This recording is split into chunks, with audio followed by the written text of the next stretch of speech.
Hey YouTubers, so I got asked to do this. It's basically your standard um, bead lock for any RC car really.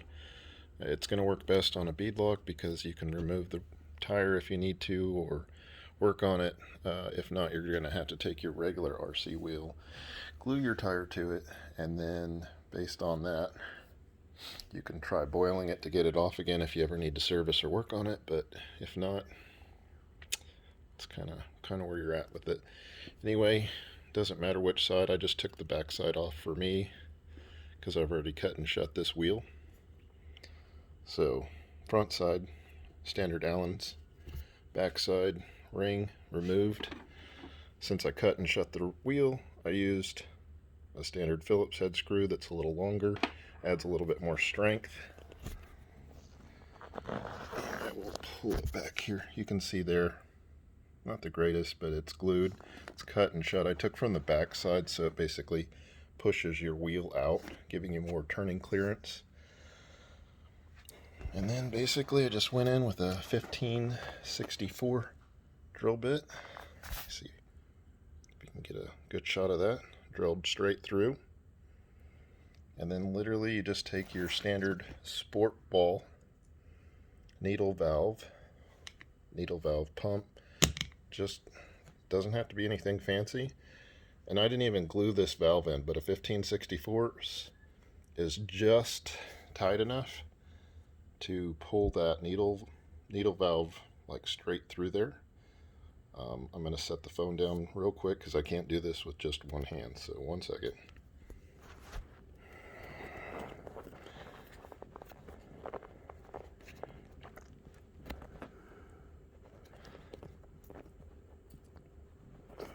Alright, so it started there and it comes out the front side. That's all I'd pay attention to, is just make sure when you're drilling your hole you kind of point it towards the outside of the rim so it'll be easier to service as far as inflating, deflating to whatever your proper or whatever you're wanting. In this case I did actually I left the foam in there. I'll show that to you guys. See, the foam's still in there. Basically I just stick my needle valve in there until I get basically a 0 psi, and that way when I want to go off-roading in the mud and water and everything like that, I don't have to worry about my foams getting wet and destroyed and making it bounce or act weird or out of balance or anything like that. But anyway, I got needle valve started there. You can literally just take this, poke it through the opposite way, and push down on it, and that'll get it in there pretty good.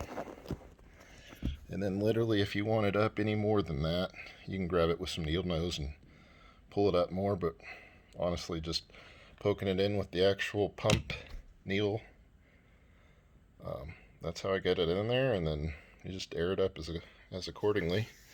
Let me stop it right now and I'll go ahead, flip this over. I got to put this all back in there, which you all know takes a minute, so I'll do all that and then zap those screws in there and then air it up so I can show you guys. Alright, got her all back together.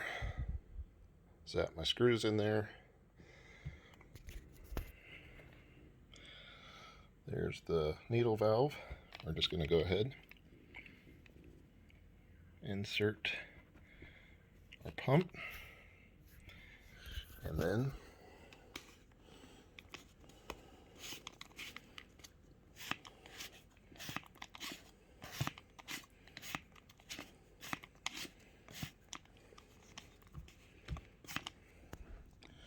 again, this is tricky with one hand, so let me see if I can prop my phone up here.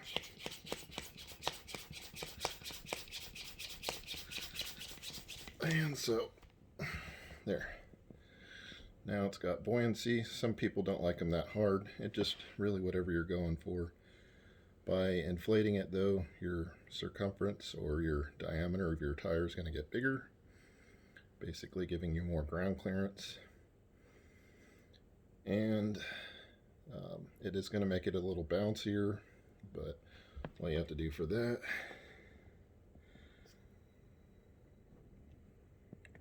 you can hear it go out, but just got to find your happy medium. You know, if you want it less bouncy, it's one for the other. Basically, you want ground clearance, or do you want less bounce? So you got to find that happy medium for yourself. But anyway, that's a quick how-to on how I made inflatable RC tires. Thanks. Like, subscribe.